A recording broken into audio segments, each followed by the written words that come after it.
The morning sun cast long shadows across Falcon Ridge Air Force Training Base as Emma Walker stepped off the transport bus, her worn duffel bag slung over her shoulder. At 29, she possessed a quiet beauty that came from years of hard work rather than careful grooming. Her auburn hair was pulled back in a practical bun, and her faded flight suit hung loose on her slender frame, a stark contrast to the crisp uniforms surrounding her. The base sprawled before her like a small city of ambition and steel. Hangars stretched toward the horizon, their massive doors opened to reveal the sleek silhouettes of training aircraft. The air thrummed with jet engines and possibility, thick with fuel vapors that made Emma's heart race with familiar excitement. This was Falcon Ridge, where only the elite came to prove themselves worthy of piloting America's most powerful bombers. Emma had dreamed of this moment for years. But as she watched the other trainees stride confidently across the tarmac, their polished boots clicking in perfect rhythm, she felt the weight of not belonging. These weren't just pilots, they were legacies, sons and daughters of generals, colonels and war heroes. Their confidence wasn't earned, it was inherited. The briefing room buzzed with nervous energy as 24 of the military's best gathered for orientation. Emma found a seat in the back, her clipboard balanced on her knees as she studied the faces around her. Most were men in their mid-20s, their postures radiating the kind of swagger that came from never being told no. The few women present wore their uniforms like armor, their makeup subtle but deliberate. Captain Marcus Holt entered the room with the presence of a man who'd seen combat and lived to train others for it. His grizzled face bore the lines of 1,000 difficult decisions, and his voice carried the authority of someone who'd never had to repeat himself. He began reading assignments from a thick folder, each name followed by a coveted position: navigator, weapons officer, co-pilot. Jackson Benjamin, primary navigator. Reynolds Marcus, weapons systems. Martinez Elena, co-pilot training. Emma's hands tightened on her clipboard as the list continued. She'd graduated top of her class in basic flight training, earned perfect scores on her technical examinations, and logged more maintenance hours than anyone in her squadron. But as Holt's voice droned on, her name remained conspicuously absent from the piloting assignments. Walker, Emma. Holt's eyes found her in the back row, his expression unreadable. Aircraft maintenance and systems inspection. The room fell silent for a heartbeat before scattered snickers erupted. Emma felt her cheeks burn as Holt tossed a cleaning rag in her direction. It landed on her desk with a soft thud that seemed to echo in the sudden quiet. "Report to Hangar 7, Holt continued without missing a beat. "Chief Petty Officer Rodriguez will show you where the real work gets done." Benjamin Jackson, a broad-shouldered pilot with a buzz cut and a family tree full of colonels, leaned toward his seatmate with a stage whisper that carried across the room. Guess they had to fill the diversity quota somehow. The laughter that followed felt like a physical blow. Emma's fingers found the small aviation pin on her collar, a gift from her father years ago, and she drew strength from its worn surface. She stood slowly, gathering her materials with steady hands, despite the tremor in her chest. As she walked toward the exit, she caught fragments of conversation that followed her like smoke. "Probably never even seen the inside of a real cockpit. My money says she washes out in a week. They're really scraping the bottom of the barrel these days." Emma pushed through the heavy doors and stepped into the bright afternoon sun. The base stretched before her, its runways shimmering with heat waves that made the distant aircraft dance like mirages. She could hear the roar of engines warming up for afternoon training flights, the sound she'd fallen asleep to as a child, the sound that had called her to this life. But for the first time since arriving at Falcon Ridge, Emma wondered if she'd made a terrible mistake. Hangar 7 loomed before her like a cathedral of steel and shadow. Inside, the massive space echoed with the sounds of work, wrenches clanking, boots on concrete, the hiss of hydraulic systems. The smell of oil and metal filled her nostrils, achingly familiar, yet somehow wrong. This wasn't where she was supposed to be. Chief Petty Officer Rodriguez, a compact woman with grease-stained hands and knowing eyes, looked up from a clipboard as Emma approached. "You must be Walker," she said, her voice neither kind nor cruel. "Hope you're not afraid of getting your hands dirty." Emma met her gaze steadily. "No, ma'am, I'm not." Rodriguez studied her for a moment, taking in the faded flight suit and worn boots. "Good, because around here, we fix the birds that keep those hotshot pilots alive. They may get the glory, but we keep them breathing." As Emma was handed her first assignment, a comprehensive inspection of a B-52's landing gear, she caught sight of the massive bomber's cockpit through the open access panel. The instrument cluster gleamed in the hangar lights, every switch and gauge a familiar friend from her hours of study and simulation. She knew she belonged in that seat. She knew she could fly that aircraft better than half the pilots who'd been handed assignments that morning. But knowledge and opportunity were two very different things. Emma adjusted her tool belt and approached the landing gear assembly, her practiced eyes already cataloging potential issues. She might be starting at the bottom, but she'd learned long ago that the view was clearest from down there, and Emma Walker had always been very good at seeing things others missed. The whispers would continue. The doubt would follow her like a shadow. But Emma had something her critics didn't know about, something that would change everything when the moment was right. For now, though, she had work to do. Emma's second day at Falcon Ridge began before dawn. While the other trainees enjoyed hot showers and leisurely breakfasts, she was already in Hangar 7, running diagnostics on a training aircraft's electrical systems. The work was methodical and precise, exactly the kind of detailed labor that had always brought her peace. But peace was a luxury she wouldn't be afforded for long.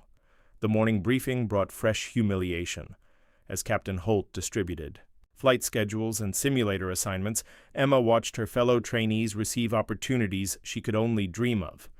Elena Martinez, a sharp-featured pilot with connections to the Pentagon, received advanced navigation training. Derek Thompson, whose senator uncle had personally recommended him, was assigned to weapons systems certification. Emma received a mop and bucket. "Cleanup detail," Holt announced, not bothering to look in her direction. "The simulator bays need to be spotless before the afternoon sessions."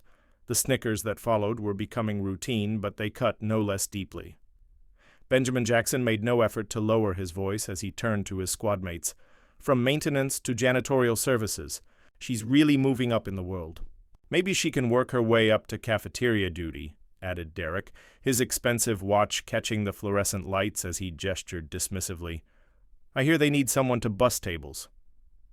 Emma accepted the cleaning supplies without comment, her face a mask of professional composure. But inside, something was beginning to harden. Not bitterness, but resolve.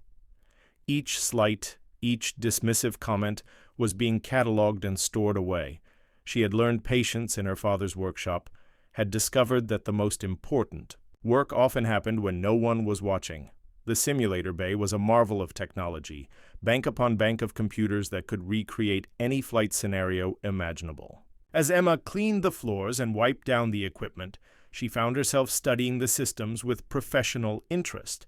The setup was more sophisticated than anything she'd worked with before, but the underlying principles were familiar. "Excuse me, could you move? We need to run pre-flight checks." Emma looked up to find Lauren Pierce standing in the doorway, flanked by two other female pilots. Lauren wore her uniform like a runway model, every crease perfect, every button gleaming. Her blonde hair was pulled back in a regulation bun that somehow managed to look effortlessly elegant. "Of course," Emma replied, stepping aside with her bucket. Lauren and her companions entered the simulator bay with the casual entitlement of people who'd never been told they didn't belong. As they began their equipment checks, their conversation drifted back to Emma with casual cruelty. "I still can't believe they let just anyone into this program now," Lauren said, her voice pitched to carry. "The standards must be really slipping." "It's all about quotas these days," replied Jessica Chen, a pilot whose father commanded an entire fighter wing. "Merit doesn't matter anymore." Emma continued cleaning, her movements steady and unhurried. But her ears were tuned to every word, and she noticed something the other women had missed. A small indicator light on the main console that was flickering yellow instead of steady green. A minor electrical fault that could cause problems during simulation. She could have mentioned it. Should have, really. But as she listened to their continued commentary about her presence at the base, Emma decided they could discover the problem on their own. 30 minutes later, the simulation abruptly shut down mid-flight, screens going dark as the electrical fault triggered an automatic safety protocol. Lauren's frustrated curse echoed through the bay as emergency lighting kicked in. "What the hell happened?" she demanded, frantically pressing buttons that no longer responded. Emma, who had been cleaning nearby equipment, glanced over with carefully neutral expression. "Looks like an electrical fault," she observed quietly. The indicator was showing intermittent power supply to the main processors. Lauren whirled around, her perfect composure cracking. "You saw this and didn't say anything?" Emma met her gaze, steadily. "I'm maintenance staff. I wasn't aware you needed my technical expertise." The tension in the room was palpable as Lauren realized she'd been outmaneuvered without Emma ever raising her voice or stepping out of line. The simulation would have to be reset, their training time lost, their performance statistics affected. "This isn't over," Lauren hissed, but Emma had already returned to her cleaning, the picture of professional indifference. Word of the incident spread quickly through the base's informal networks. By lunch, it had been twisted into a story of Emma's incompetence, how her cleaning had somehow interfered with critical equipment. The truth, as Emma was learning, was far less important than perception. The dining hall was a landscape of cliques and hierarchies, each table representing different levels of the base's social structure. Emma sat alone, her tray holding a simple sandwich and water, while around her the conversations flowed with the easy confidence of the privileged. "I heard she actually broke the simulator," Benjamin Jackson announced from his table of admirers, "sprayed cleaning solution right into the control panel." "Figures," Derek chimed in. "She probably thinks aircraft maintenance means hosing everything down like a used car lot." The laughter was cruel and pointed, designed to carry across the dining hall. Emma continued eating methodically, but her grip on her water glass tightened almost imperceptibly.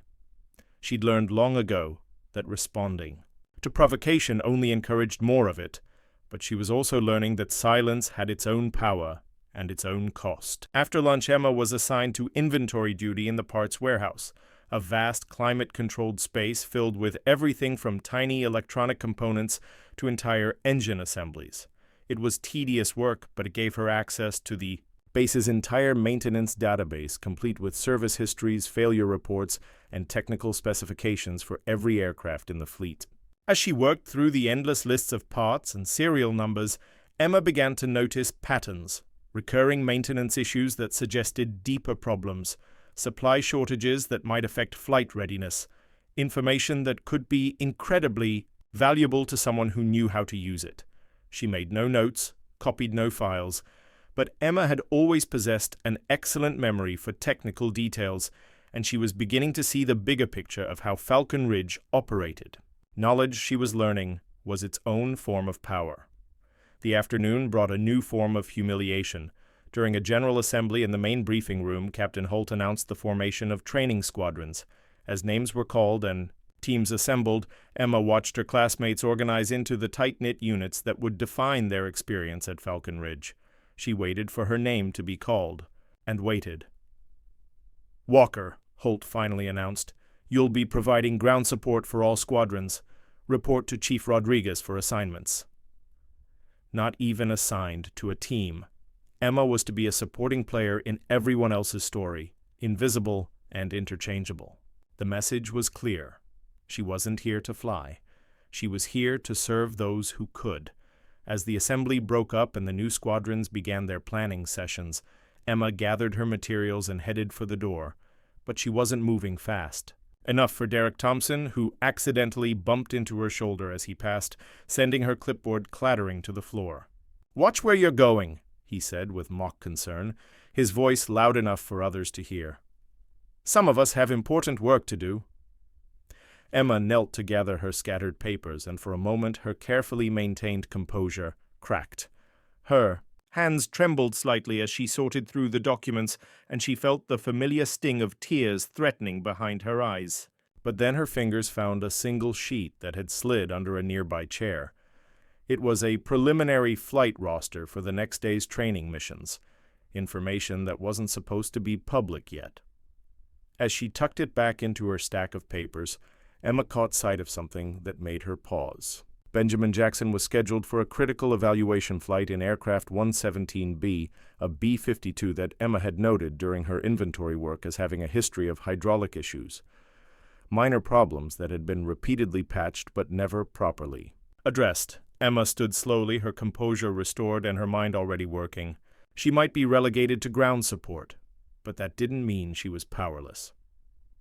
Sometimes the most important battles were fought not in the air, but on the ground, with patience and precision rather than flash and heroics. The game was changing, though none of her tormentors realized it yet. Emma Walker had spent her life being underestimated, and she was about to turn that disadvantage into the most powerful weapon of all. 3 weeks into training, Emma had settled into a routine of quiet competence and systematic humiliation. Each morning she reported to Hangar 7 before the other trainees finished breakfast. Each evening she completed maintenance logs while they celebrated in the officers' club.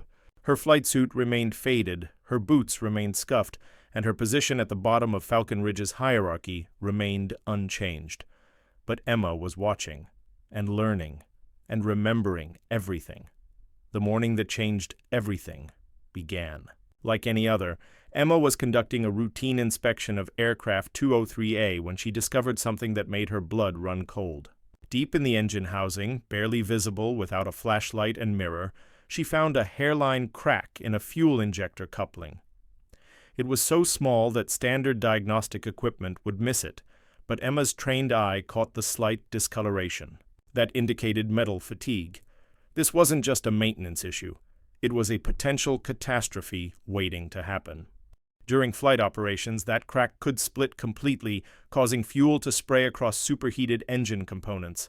The best-case scenario would be an emergency landing. The worst case didn't bear thinking about. Emma immediately flagged the aircraft for grounding and filled out an emergency maintenance report. She hand-delivered it to Chief Rodriguez, whose expression grew grave as she read Emma's detailed findings. "How the hell did you spot this?" Rodriguez asked, studying the photographs Emma had taken with a borrowed camera.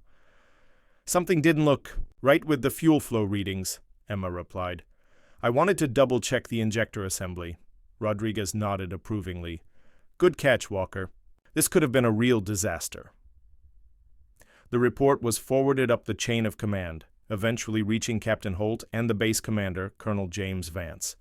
Within hours, aircraft 203A was pulled from service and completely disassembled for inspection.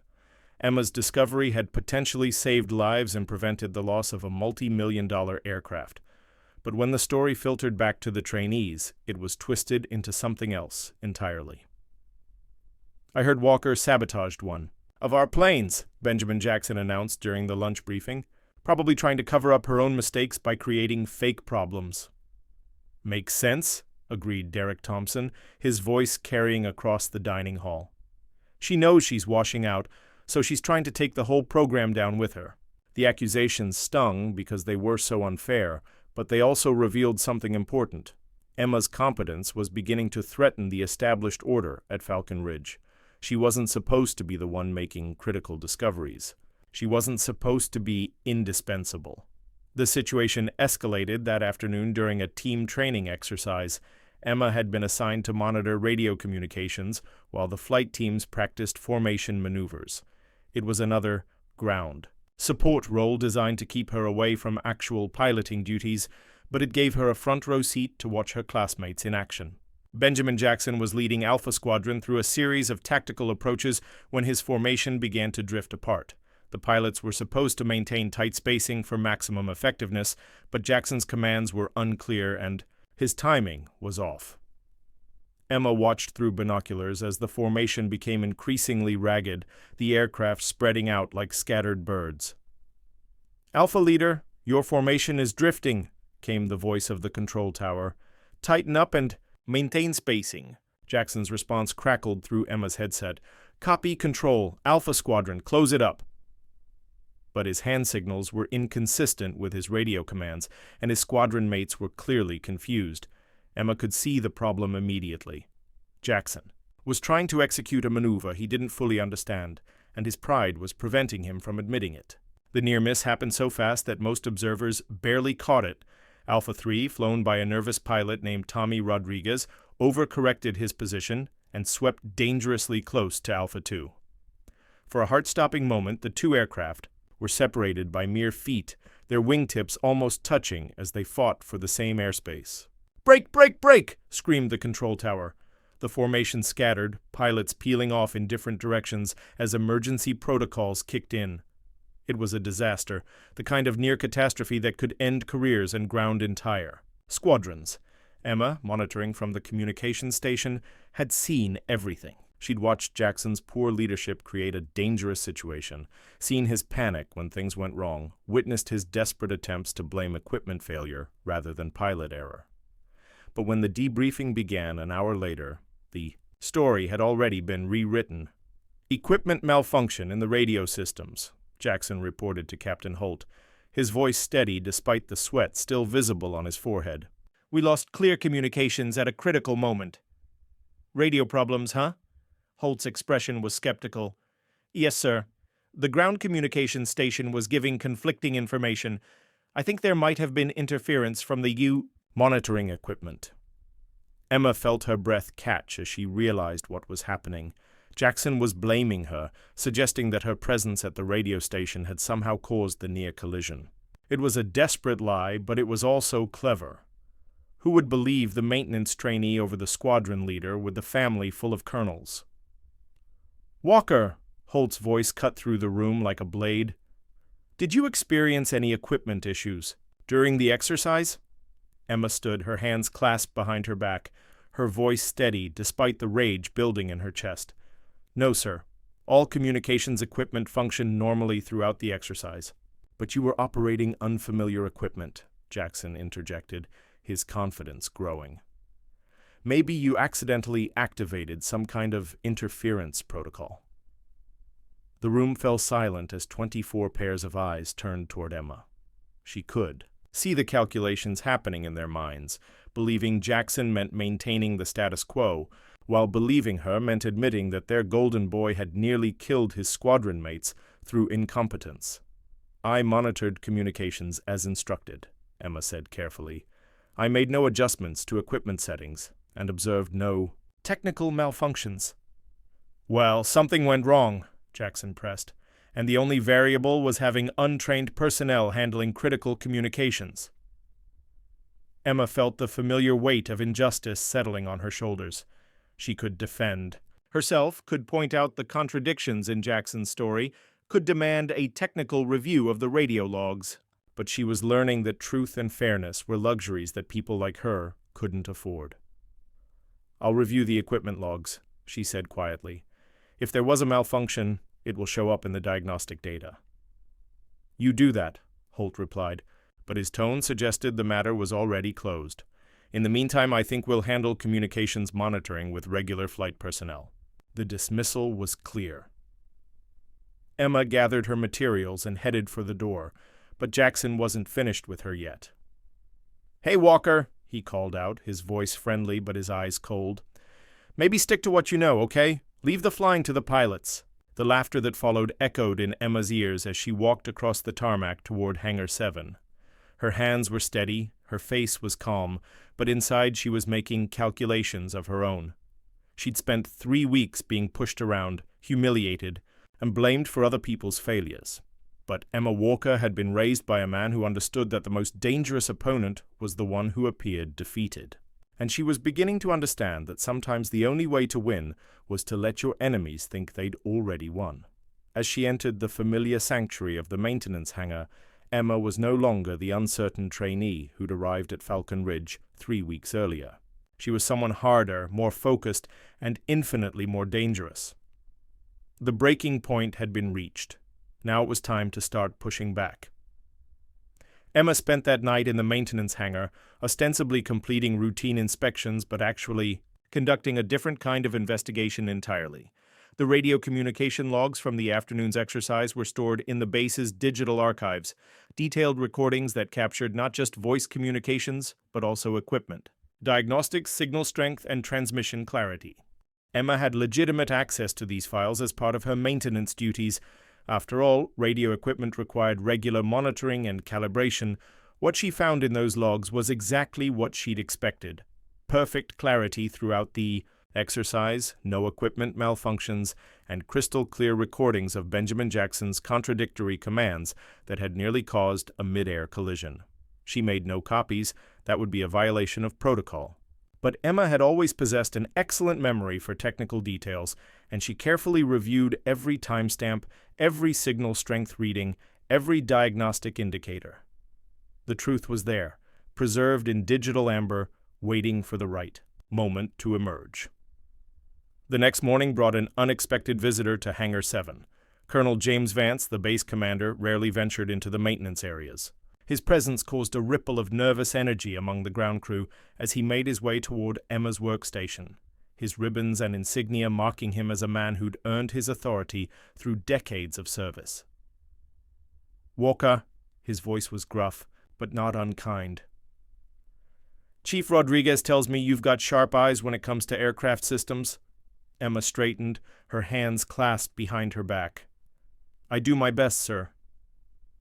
Vance studied her for a moment, taking in the faded flight suit and worn boots that had become her unofficial uniform.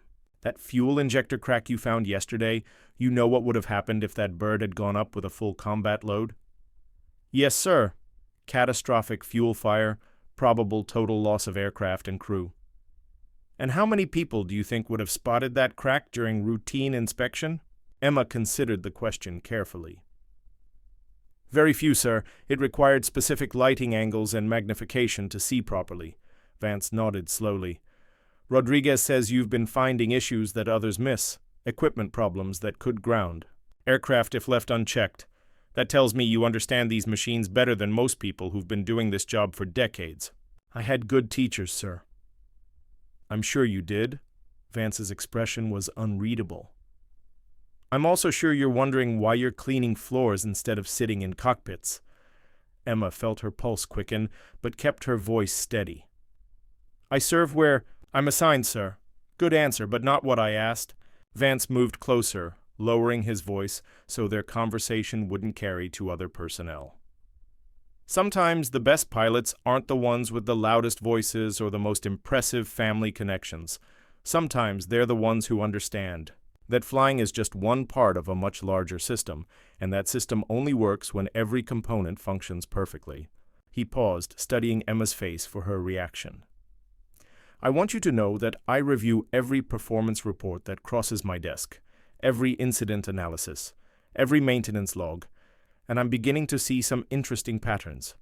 Emma's heart was racing now, but she remained outwardly calm. "Sir? Keep doing what you're doing, Walker. Keep your eyes open and your reports accurate. And don't let the noise distract you from the signal." Vance turned to leave, then paused. "Oh, and Walker? The radio logs from yesterday's exercise make for fascinating reading. I imagine they'll be part of a more comprehensive review of flight safety protocols." After Vance left, Emma stood frozen for several minutes, processing what had just happened. The base commander knew about Jackson's lies. He'd read the radio logs, seen the evidence of what really occurred during the near collision. But more than that, he was telling Emma that her work was being noticed at the highest levels. For the first time since arriving at Falcon Ridge, Emma felt something she'd almost forgotten: hope. That afternoon brought a new development.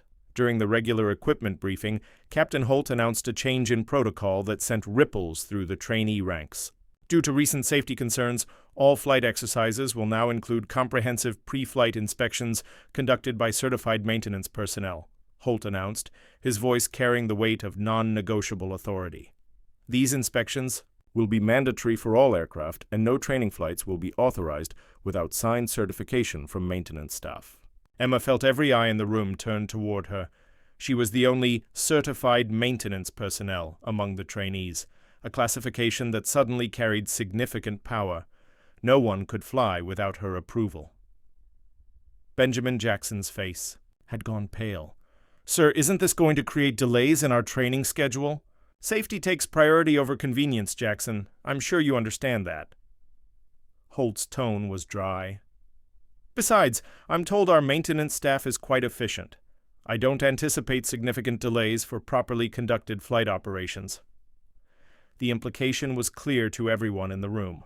Emma now held the power to ground any aircraft she deemed unsafe, and after her recent discovery of the fuel injector crack, no one could question her technical judgment without looking reckless. Derek Thompson raised his hand. "What if there are disagreements about aircraft readiness?" "Then you'll wait until the issues are resolved," Holt replied firmly. "This base has an exemplary safety record, and we intend to keep it that way. Any questions about maintenance decisions can be appealed through proper channels, which means filing formal reports with Colonel Vance's office." Emma kept her expression neutral, but inside she was calculating the implications. Every pilot who wanted to challenge her decisions would have to put their concerns in writing, creating an official record that could be reviewed and analyzed. Given her recent track record of finding legitimate safety issues, any complaints about her work would look like attempts to circumvent safety protocols. The power dynamic at Falcon Ridge had just shifted, and Emma was no longer at the bottom of the hierarchy. The change became apparent immediately. That evening, as Emma was completing her final inspections of the day, she was approached by Tommy Rodriguez, the nervous pilot who'd nearly collided with his squadron mate during Jackson's disastrous formation exercise. "Walker," he said quietly, glancing around to make sure they weren't overheard. "Can I ask you something?" Emma looked up from her checklist. "What does you need?" "Yesterday, during the formation flight, what really happened with the communications?" Emma studied his face, seeing genuine concern rather than accusation. "What do you mean?" "I was flying Alpha 3. I heard Jackson's commands over the radio, but they didn't match his hand signals. And when things went sideways, he immediately started talking about equipment problems." Tommy's voice dropped even lower. "But my radio was working fine. Crystal clear, actually." Emma set down her clipboard, choosing her words carefully. "All communications equipment functioned within normal parameters during the exercise." Tommy nodded slowly. "That's what I thought. Listen, I know people around here think you're just maintenance staff, but I've been watching you work. You catch things others miss. You understand these aircraft better than most of the pilots." "Thank you." "I'm not trying to cause trouble," Tommy continued, "but if Jackson nearly got us killed because he screwed up, people should know. And if he's willing to lie about it to save his own reputation—" He trailed off, but the implication was clear. Emma felt a surge of validation. She wasn't the only one who'd seen through Jackson's deception. More importantly, she was gaining allies, people who recognized competence regardless of rank or assignment. "I appreciate your honesty," she said. "The truth has a way of coming out eventually." Tommy nodded and started to leave, then turned back. "One more thing. I know you're qualified for flight training. I've seen your scores from basic training. Don't let them convince you that you don't belong in a cockpit." After he left, Emma stood alone in the hangar, surrounded by the massive aircraft that represented everything she'd dreamed of becoming. The path forward was becoming clearer. She couldn't force her way into the cockpit through confrontation or complaint, but she could demonstrate her value in ways that couldn't be ignored or dismissed. Emma pulled out her maintenance logbook and began making detailed notes about every aircraft inspection, every safety issue, every technical decision. She was building a record, not just of her competence, but of the system's failures and oversights. Knowledge was power, and Emma was accumulating both with methodical precision. The fight back had begun, but it wouldn't be the kind of battle her tormentors expected. Emma Walker was playing a longer game, and she was finally ready to start winning. 2 weeks after Colonel Vance's visit to the hangar, Emma's methodical documentation of safety issues had created an impressive record. Her maintenance logs showed a pattern of thoroughness that had prevented 3 potential equipment failures, identified multiple supply shortages, and maintained a perfect safety record for all aircraft under her supervision. More importantly, Word of her competence was spreading beyond the trainee program. The morning that everything changed began with an unexpected announcement. Captain Holt entered the briefing room with a grim expression, followed by a woman Emma didn't recognize. A colonel with intelligence insignia and the bearing of someone accustomed to making life-and-death decisions. "Ladies and gentlemen," Holt announced, "this is Colonel Patricia Hayes from Air Force Intelligence. She has an urgent briefing for all flight personnel." Colonel Hayes stepped forward, her voice crisp and professional. 12 hours ago, satellite. Intelligence detected suspicious activity at a foreign military installation approximately 800 miles northeast of this position. We have reason to believe this facility is being used to develop weapons systems that pose a direct threat to American interests. The room fell silent as the implications sank in. This wasn't a training exercise. A B-52 equipped with specialized reconnaissance equipment will conduct a flyover of this facility at 0600 hours tomorrow. The mission requires precision navigation, advanced systems operation, and the ability to adapt to changing conditions in hostile airspace. Hayes paused, her eyes scanning the room. This is a real-world operation with significant strategic importance. Emma felt her pulse quicken. This was exactly the kind of mission she'd trained for, dreamed about, prepared for her entire career.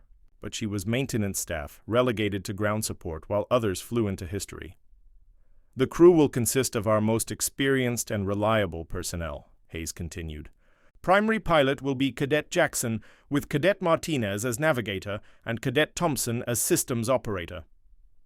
Emma's heart sank as she watched Benjamin Jackson straighten with pride, his chest swelling with the importance of the assignment. After his near catastrophe during formation training, he was being given the most important mission of the program. But Colonel Hayes wasn't finished.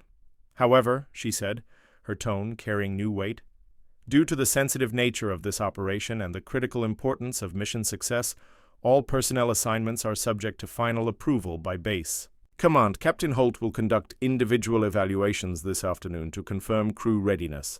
Emma caught the subtle emphasis on all personnel and felt a flicker of something she hadn't dared hope for. Individual evaluations meant that assignments could change, merit could override politics, competence could trump connections. The afternoon evaluations were conducted in the flight simulator, with each candidate running through a series of emergency scenarios designed to test judgment, technical knowledge, and grace under pressure. Emma, despite her maintenance assignment, was included in the evaluation process, ostensibly to ensure she could provide adequate ground support for the mission. She watched from the observation deck as Jackson struggled through a simulated engine failure, his commands confused and his decision-making slow. Elena Martinez performed better, but showed dangerous overconfidence when faced with weather-related challenges. Derek Thompson's evaluation was marred by his inability to properly operate the reconnaissance equipment under stress. When Emma's turn came, she approached the simulator with quiet determination. The scenario was brutal, multiple system failures. During combat maneuvering, with hostile aircraft closing in and weather deteriorating rapidly, it was designed to break down even experienced pilots. Emma slipped into the pilot's seat with practiced ease, her hands finding the controls with muscle memory developed through years of study and simulation. As the emergency scenarios unfolded, she responded with calm precision, her voice steady. As she communicated with her simulated crew, her decisions logical and swift. Engine failure at 30,000 feet, Emma immediately identified the problem, activated backup systems, and established a glide path to the nearest emergency landing site, while simultaneously coordinating with air traffic control and preparing the crew for emergency procedures. Hostile aircraft intercept. She used terrain masking and electronic countermeasures to evade detection while maintaining mission parameters and gathering critical intelligence. System malfunction in the reconnaissance equipment, Emma diagnosed. The problem using backup indicators, improvised a manual workaround, and completed the mission objectives despite equipment failure. When the simulation ended, the observation deck was silent. Captain Holt stared at the performance metrics displayed on his screen, his expression unreadable. Emma had achieved perfect scores across every category: navigation, systems operation, emergency response, and mission completion. Her performance wasn't just good, it was exceptional. Colonel Hayes leaned forward, studying the data with professional interest. "What's Walker's current assignment status?" "Maintenance and ground support," Holt replied, his voice carefully neutral. "I see." Hayes made a note on her clipboard. "And her flight training background?" "Top of her class in basic training. Perfect scores on technical examinations. Extensive experience with B-52 systems through maintenance work." Emma climbed out of the simulator, her face calm despite the adrenaline coursing through her veins. She'd just proven herself capable of handling the most challenging scenarios the military could devise, and everyone in that room knew it. Benjamin Jackson, who'd been watching from the back of the observation deck, stepped forward with forced confidence. "Pretty good for a practice run," he said loudly. "Of course, simulators are a lot different from real aircraft with real consequences." "You're absolutely right," Emma replied quietly. "Real aircraft don't give you multiple chances to correct mistakes." The comment hung in the air like a challenge. Jackson's face reddened as he realized she was referencing his formation flying. Disaster, but before he could respond, Colonel Hayes intervened. "All evaluations are complete," she announced. "Final crew assignments will be posted at 1800 hours. All personnel should be prepared for mission briefing at 0500 tomorrow morning." As the group dispersed, Emma noticed Tommy Rodriguez approaching her with a barely concealed grin. "Holy hell, Walker," he said under his breath. "I've never seen anyone handle the nightmare scenario like that. You made it look easy." "It's just about understanding the systems," Emma replied, but she felt a flush of pride at the recognition. "No, it's about more than that. You stayed calm when everything was falling apart. You made decisions fast and got them right. That's not something you can teach. Either you have it or you don't." That evening, a crowd gathered around the assignment board as Captain Holt posted the final crew roster. Emma hung back, not wanting to appear too eager, but her heart was pounding as she watched the reactions of her fellow trainees. Benjamin Jackson was the first to reach the board. His face went through a series of expressions: confidence, confusion, and finally, shock. He stepped back from the board as if he'd been physically struck. "This has to be a mistake," he said, his voice cracking slightly. Elena Martinez pushed forward to read the assignments, her own face paling as she scanned the list. "There's no way this is right." Emma finally approached the board, threading her way through the stunned crowd. The assignment sheet was brief and to the point: classified reconnaissance mission, crew assignments, primary pilot, cadet, Emma Walker, navigator, cadet, Thomas Rodriguez Systems, operator, cadet, Robert Kim Ground, support coordinator, cadet Benjamin. Jackson Emma stared at the paper, reading her name over and over to make sure she wasn't imagining it. After months of humiliation, dismissal, and grinding maintenance work, she was finally going to fly. Not just fly, she was going to command the most important mission in the program's recent history. "This is ridiculous," Derek Thompson announced, his voice rising with indignation. "Walker's not even qualified for flight duty. She's maintenance staff." "Actually," came a voice from behind the crowd, "she's the most qualified pilot in this program." Everyone turned to see Colonel Vance approaching, his expression stern and his bearing radiating authority. The crowd of trainees automatically stepped aside as he moved toward the assignment board. "Based on evaluation scores, technical knowledge, and demonstrated competence under pressure, Cadet Walker has earned this assignment," Vance continued. "Unless someone would like to formally challenge the selection criteria?" The silence was deafening. No one was willing to directly question the base commander's decision, but the resentment was palpable. Benjamin Jackson, however, wasn't ready to accept defeat. "Sir, with respect, this mission is too important to risk on someone with no real flight experience. The reconnaissance equipment alone requires..." "Requires what, Jackson?" Vance's voice cut through the objection like a blade. "The technical expertise, systems knowledge, the ability to adapt to changing conditions?" He paused, letting the implications sink in.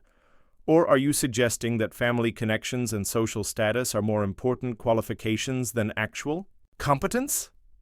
Jackson's face went white. "No, sir. I just meant..." I know exactly what you meant. Vance's tone was cold.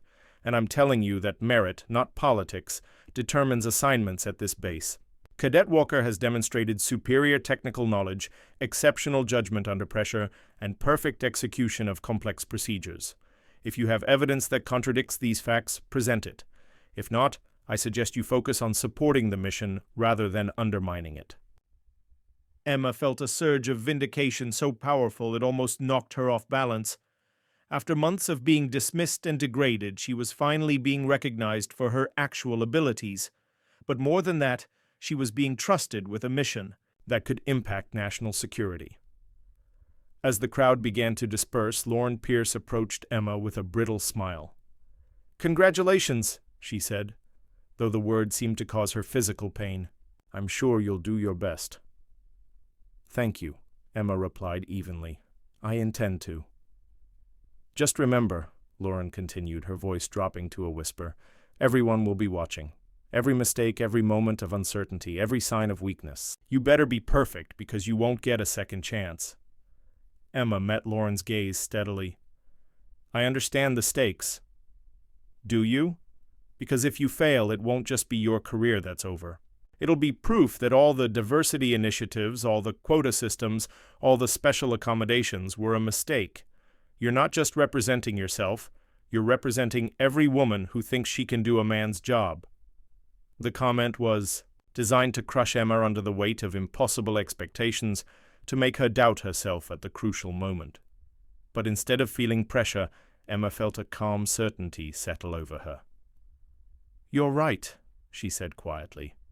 "I am representing women who've been told they don't belong, and tomorrow I'm going to show everyone exactly what we're capable of." Lauren's smile faltered as she realized her psychological warfare had backfired. Emma wasn't intimidated by the pressure, she was energized by it.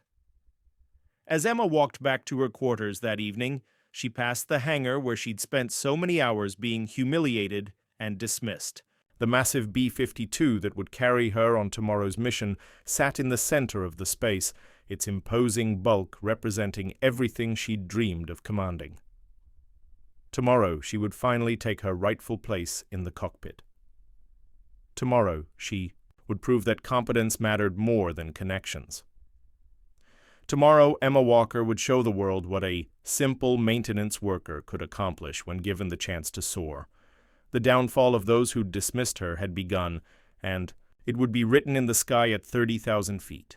At Aeroflota 30 hours, Emma Walker stood in the pre-flight briefing room, her faded flight suit replaced by a crisp new uniform with pilot's wings gleaming on her chest. The reconnaissance mission had been upgraded to the highest classification level, with intelligence suggesting the target facility was more significant than initially believed. The pressure was enormous, but Emma felt calmer than she had in months. Colonel Hayes spread detailed photographs across the briefing table, each image showing different angles of the mysterious installation. Latest satellite data indicates increased activity at the site, vehicle movements, personnel deployments, and what appears to be camouflaged equipment. We need clear photographic evidence of whatever they're hiding. Tommy Rodriguez, her assigned navigator, leaned forward to study the route plans. Weather looks challenging, especially over the mountain passes. Cloud cover at 20,000 feet possible. Turbulence. Which is why we need our best pilot, Colonel Vance interjected, his eyes finding Emma's. Someone who can adapt to changing conditions and still complete the mission. Benjamin Jackson, relegated to ground support coordination, sat in the back of the room with barely concealed resentment. His job was to monitor communications and coordinate with air traffic control, important work, but a far cry from the pilot's seat he'd expected to occupy. The aircraft has been equipped with specialized reconnaissance cameras and electronic surveillance equipment, Hayes continued. The systems are complex, but I'm told our pilot has extensive experience with B-52 electronics. Emma nodded, thinking of all the hours she'd spent studying technical manuals, memorizing system specifications, and troubleshooting equipment problems. Her maintenance background was finally becoming an advantage rather than a limitation. One more thing, Vance added, his voice carrying new gravity. Intelligence suggests this facility may be defended by surface-to-air missiles. If you encounter hostile fire, mission safety takes priority over intelligence gathering. Bring that aircraft and crew home safely. At 05:45 hours, Emma performed her final walk-around inspection of the B-52, her trained eyes catching details that others might miss. The aircraft was in perfect condition. She'd personally supervised much of the maintenance work over the past weeks. Every system had been tested, every component verified, every potential issue addressed. Tommy and Robert Kim, the systems operator, were already in their positions, running through pre-flight checklists with professional efficiency. Both men had specifically requested to fly with Emma after witnessing her simulator performance, and their confidence in her abilities was evident in their relaxed competence. Ground control, this is Falcon 7 requesting clearance for departure. Emma spoke into her headset, her voice steady and professional. Falcon 7, you are cleared for takeoff. Runway 27, winds light and variable. Good hunting. Emma advanced the throttles smoothly, feeling the massive aircraft respond to her commands like a living thing. The B-52 accelerated down the runway with increasing momentum, its 8 engines producing a thunderous roar that seemed to shake the entire base. At precisely the right moment, Emma pulled back on the yoke, and 185,000 pounds of aircraft lifted gracefully into the dawn sky. Beautiful takeoff, Tommy commented over the intercom. Smooth as silk. From the control tower, Captain Holt watched the B-52 climb steadily toward its cruising altitude. Beside him, Benjamin Jackson monitored the radio communications, his face a mask of professional composure that barely concealed his burning jealousy. She's actually doing it, Jackson muttered, more to himself than to Holt. Did you expect otherwise? Holt's tone was neutral, but his eyes never left the departing aircraft. I just thought... with all the pressure, the complexity of the mission, Jackson trailed off, unable to articulate his hope that Emma would fail. Walker's not the type to crack under pressure, Holt observed.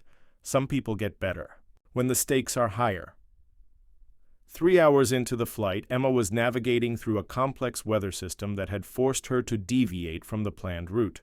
The clouds were thicker than forecast, and turbulence was making photography difficult, but she handled the aircraft with the kind of intuitive skill that couldn't be taught, adjusting power settings, altering altitude, finding pockets of smooth air that allowed Robert to operate his equipment effectively. Coming up on the target area, Tommy announced, his voice tense with concentration. 5 minutes to photography window. Copy that, Emma replied, beginning her approach to the reconnaissance corridor.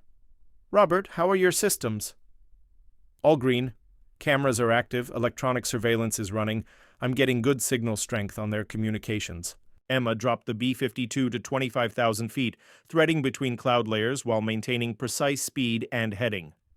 The target facility appeared through a break in the clouds, a sprawling complex of buildings and equipment that definitely wasn't the research station described in intelligence reports. Holy hell, Robert breathed over the intercom. That's not a research facility. Those are missile launchers. Emma's blood went cold as she saw what Robert was seeing.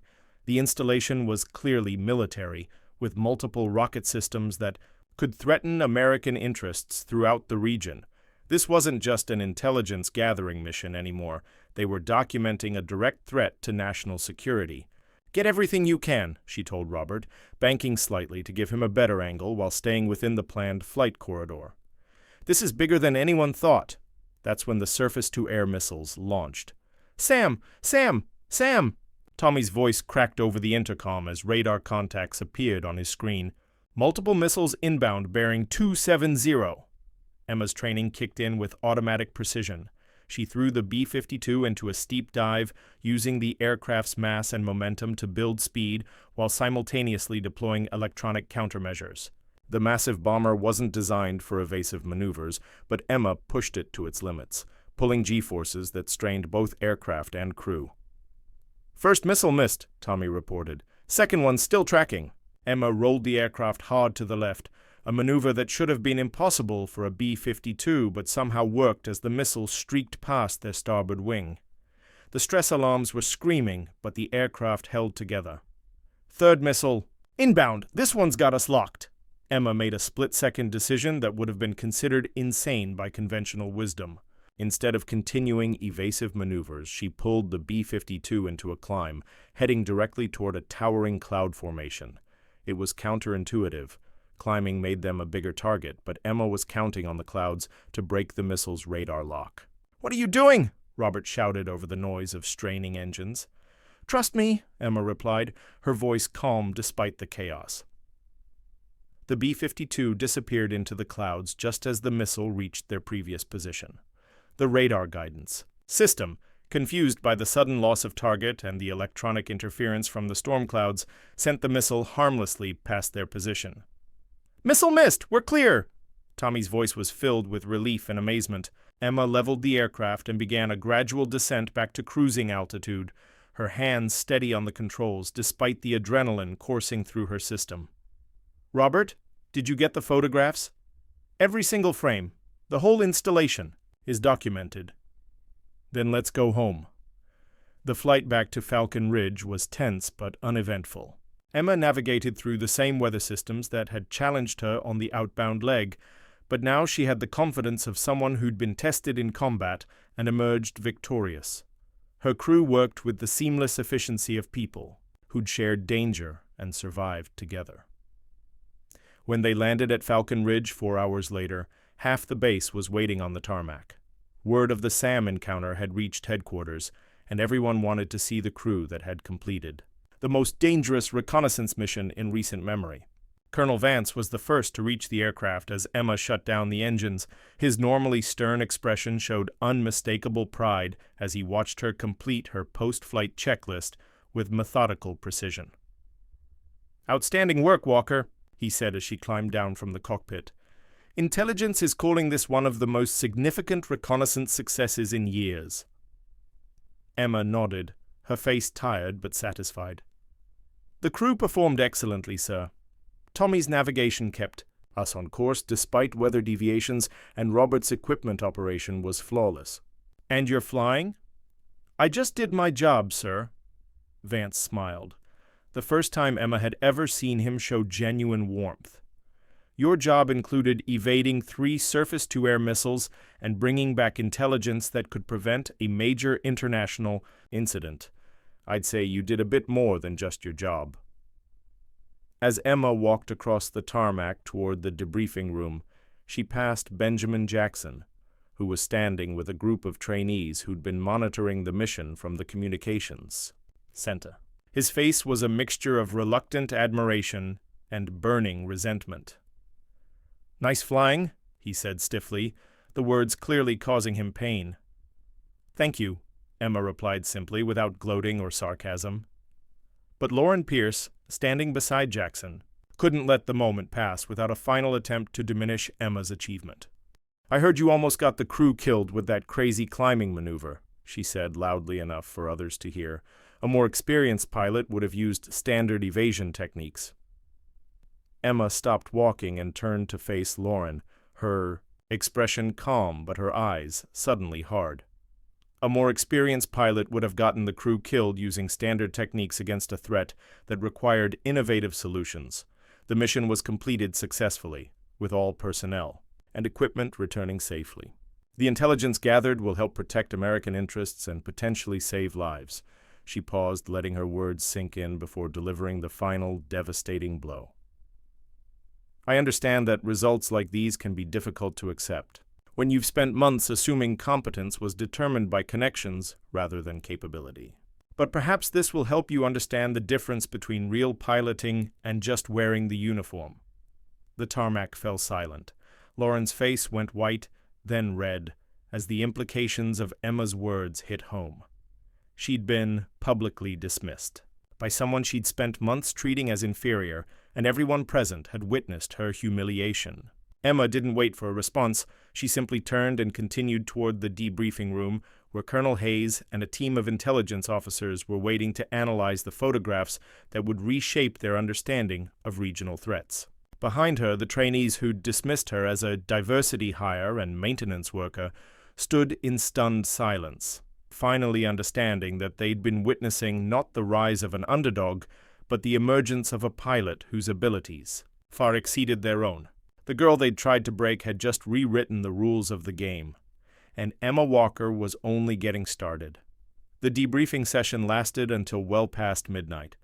Emma sat at a conference table surrounded by intelligence officers, senior commanders, and technical specialists methodically describing every detail of the reconnaissance mission. The photographs Robert had captured revealed a military installation far more sophisticated and threatening than anyone had imagined. Missile systems capable of reaching American allies, communication arrays for coordinating attacks, and clear evidence of hostile intent. "The timing of your evasive maneuvers was critical," Colonel Hayes observed, studying the mission data. 30 seconds later, and that third missile would have been impossible to avoid. "The cloud cover provided the opportunity," Emma replied. "I just recognized it and acted." "Most pilots would have continued standard evasion patterns," added General Patricia Morrison, who'd flown in from headquarters to review the mission.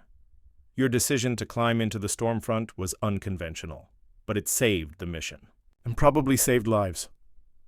Emma nodded, but her expression remained modest. "My crew's performance made the difference. Tommy's navigation was perfect under pressure, and Robert managed to complete the photography sequence while under fire." General Morrison made notes on her tablet.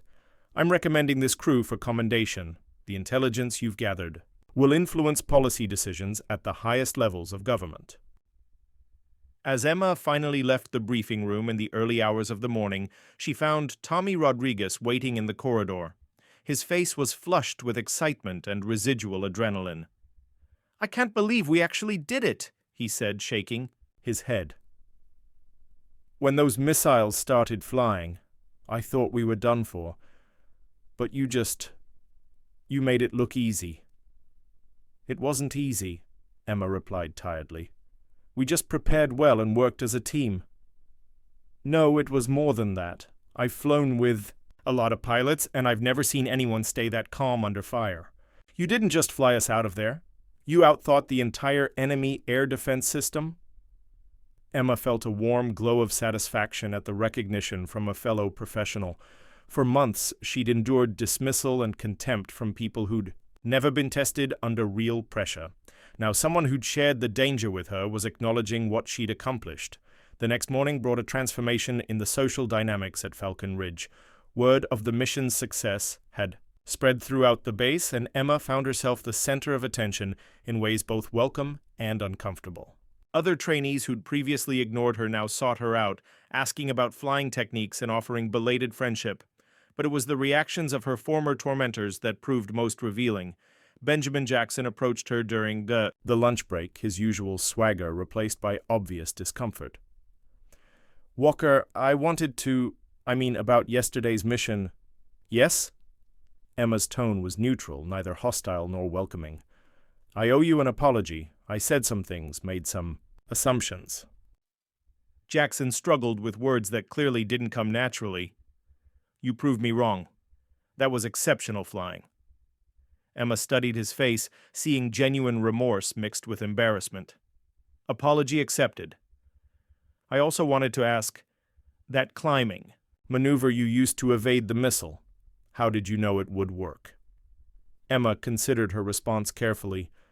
"When you understand aircraft systems as thoroughly as I do, you learn to think beyond standard procedures. The clouds provided radar. Interference and the B-52's climb rate was sufficient to change our profile before the missile could adjust." Jackson nodded slowly.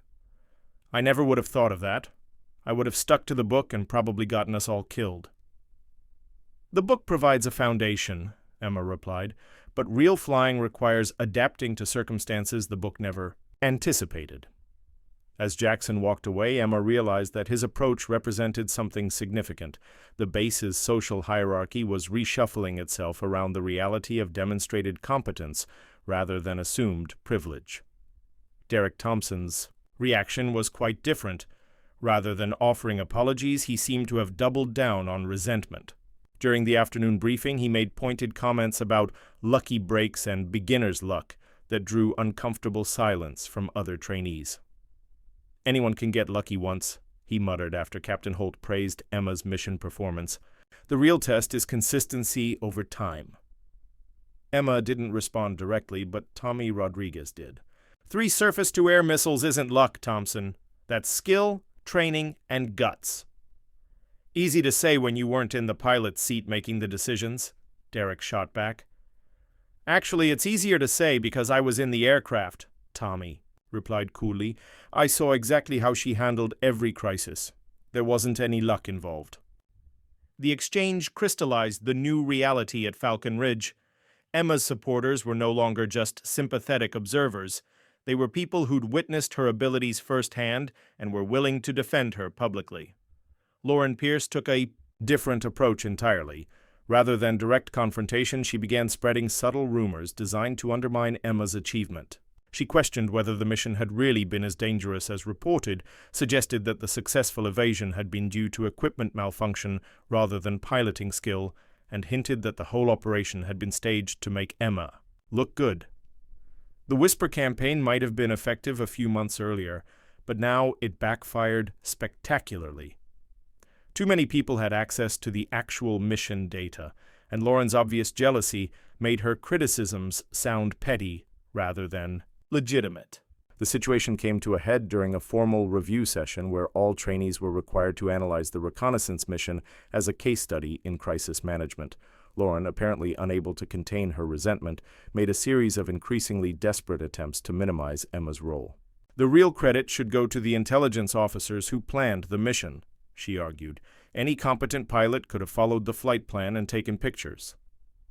The original flight plan was scrapped due to weather conditions, Emma replied calmly, consulting her mission notes. Navigation was improvised in real time based on changing circumstances. Well, the evasive maneuvers were just standard procedures from the training manual. Actually, interjected Robert Kim, who'd been operating the reconnaissance equipment during the mission, there's nothing standard about climbing into a storm front while under missile attack.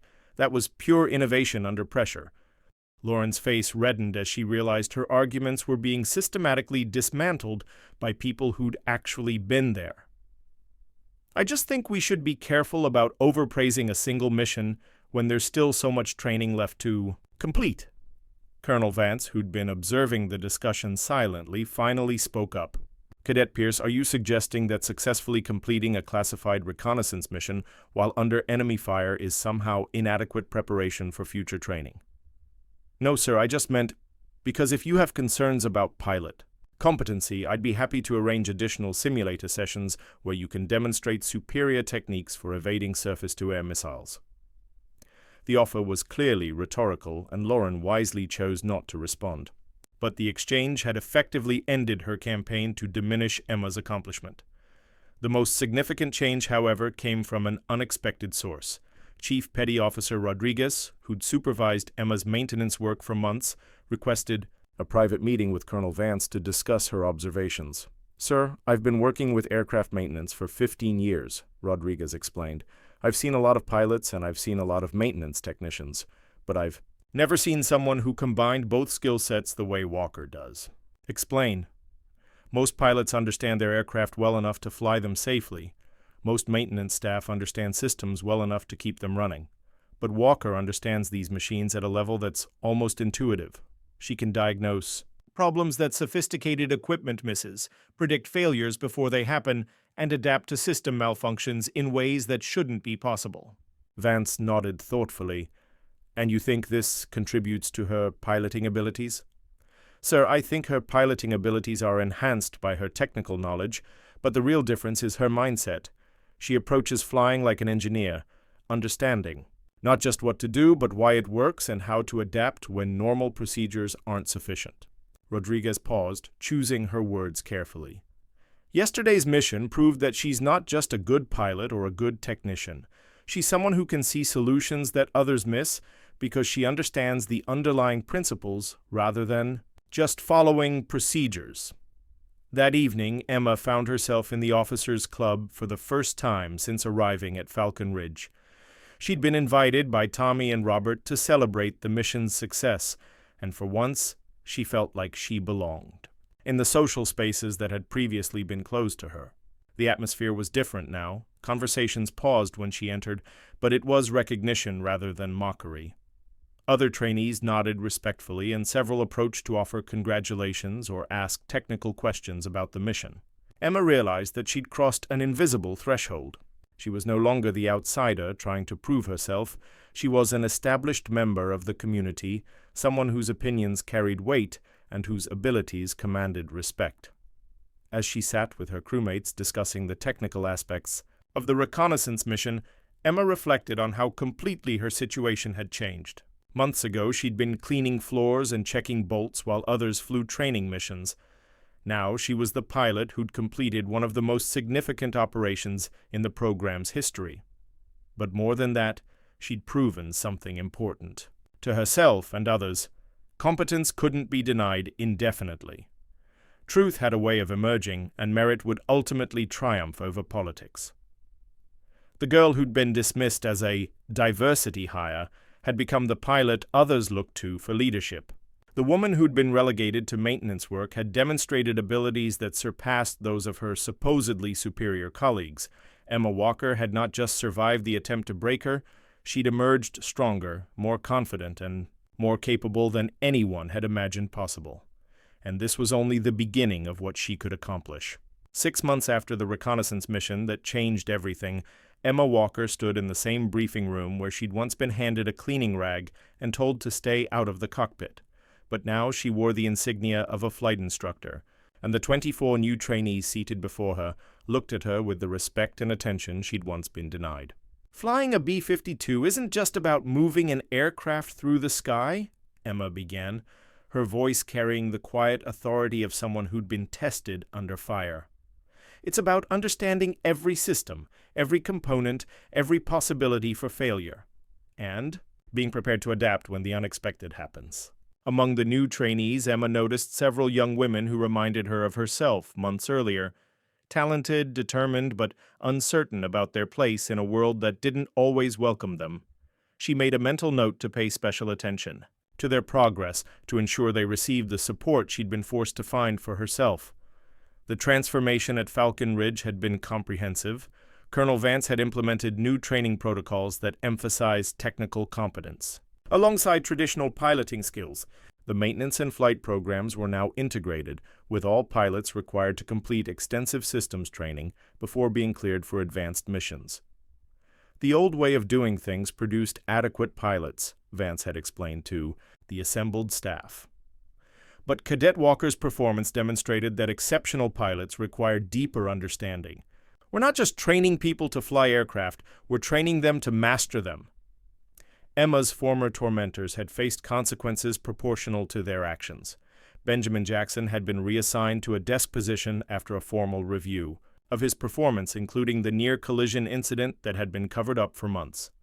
The radio logs Emma had studied so carefully had finally been analyzed by investigators, revealing the full extent of his negligence and dishonesty. Derek Thompson had been dismissed from the program entirely after his senator uncle's influence couldn't overcome documented evidence of his poor judgment and disrespectful behavior toward fellow trainees. His expensive watch and family connections had proven worthless when measured against actual competence. Lauren Pierce had completed the basic training program but had been denied advancement to specialized squadrons.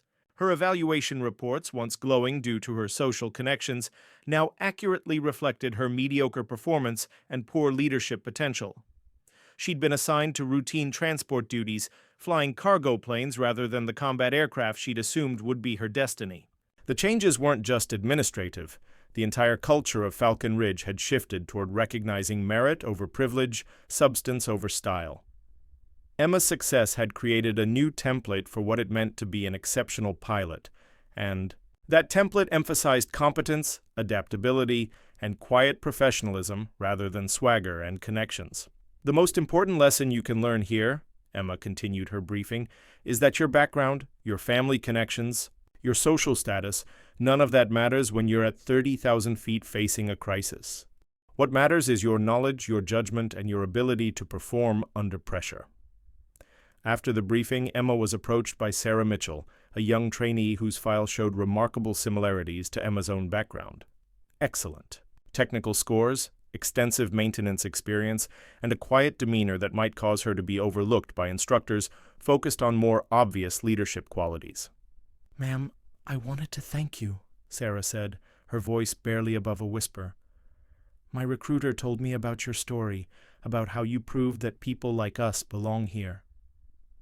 Emma studied the young woman's face, seeing her own uncertainty reflected. "There.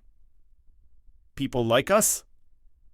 Women who don't fit the traditional mold, who come from working backgrounds instead of military families, who know these aircraft from the inside out because we've had to work twice as hard to get half the recognition."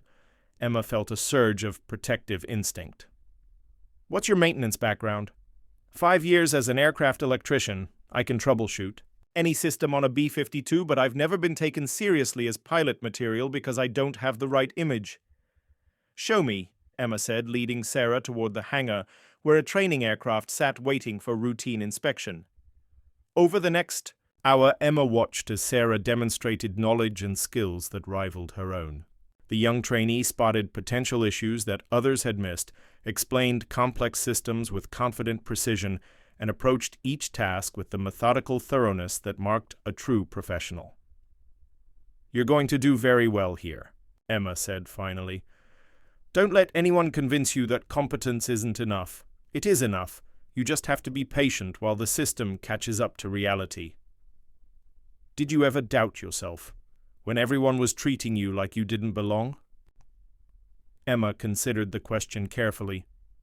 "Every day, but I also knew that doubt was a luxury I couldn't afford.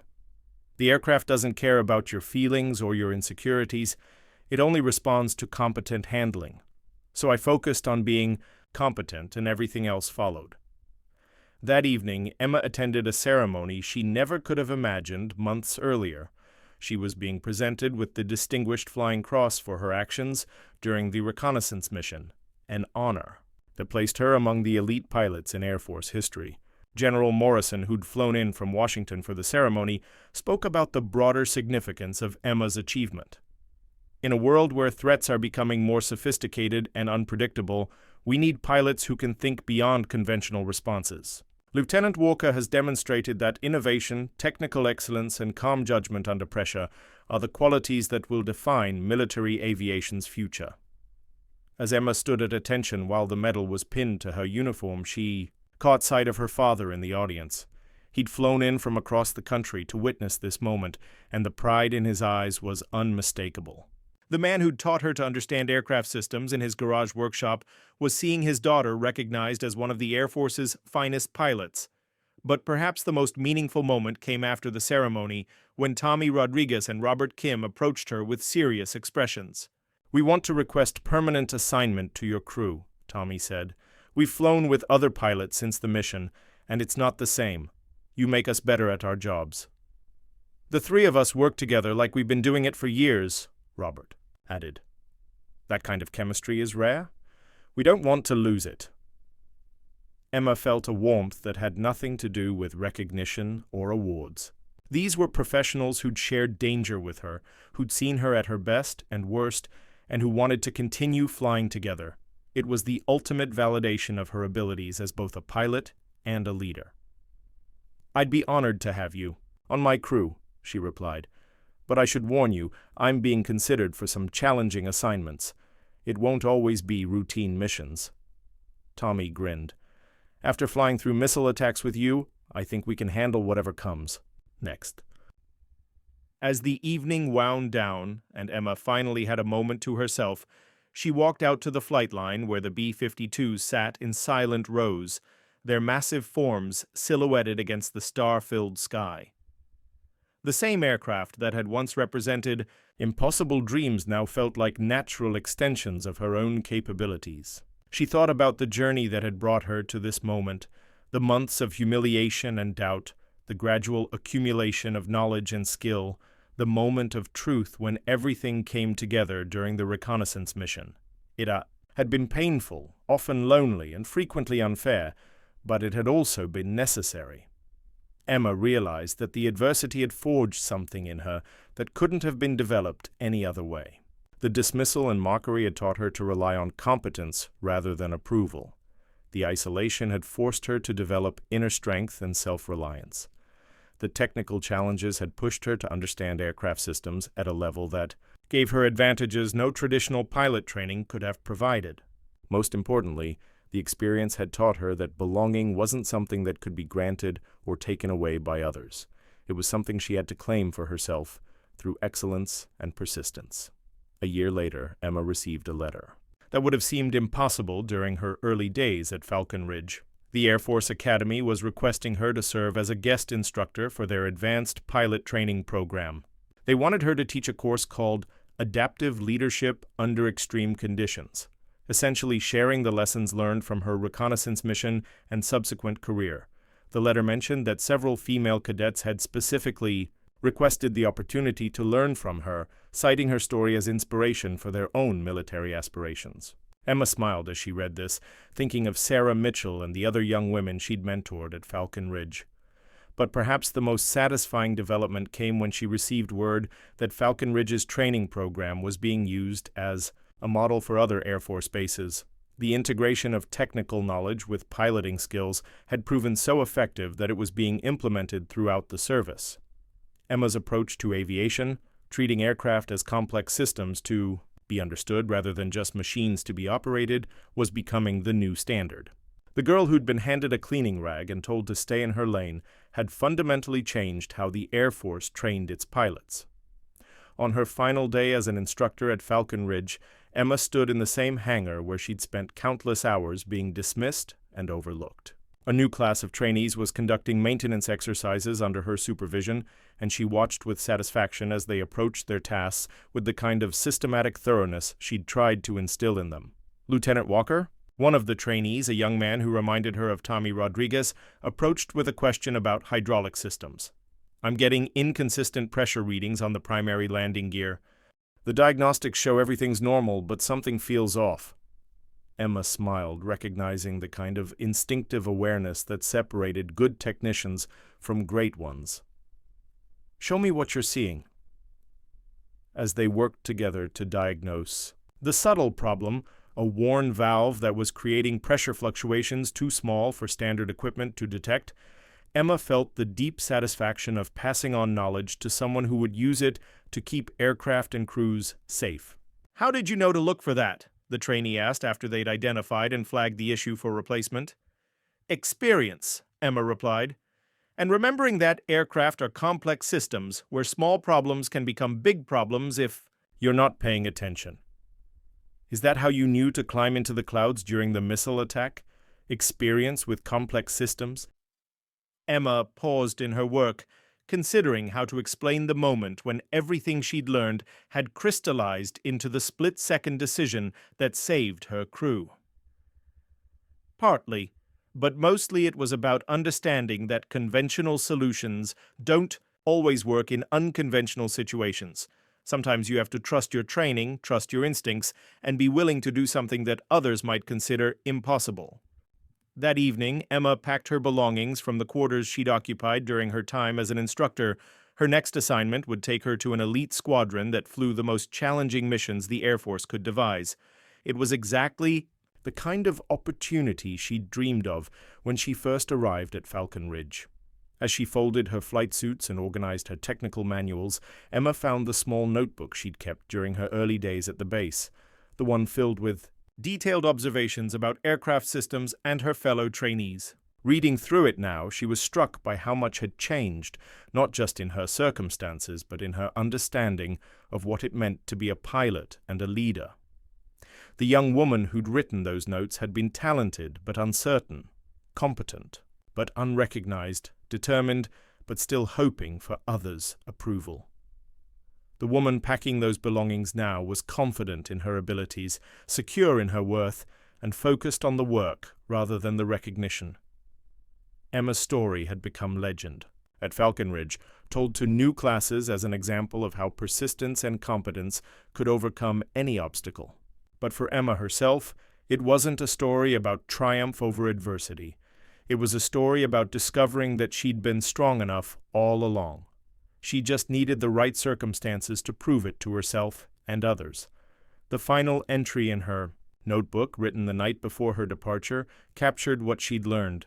Belonging isn't about fitting into existing structures. It's about being so competent, so prepared, so indispensable, that the structures have to expand to include you. Excellence is its own form of revolution, and patience is its own form of power. The sky doesn't care about your background or your connections.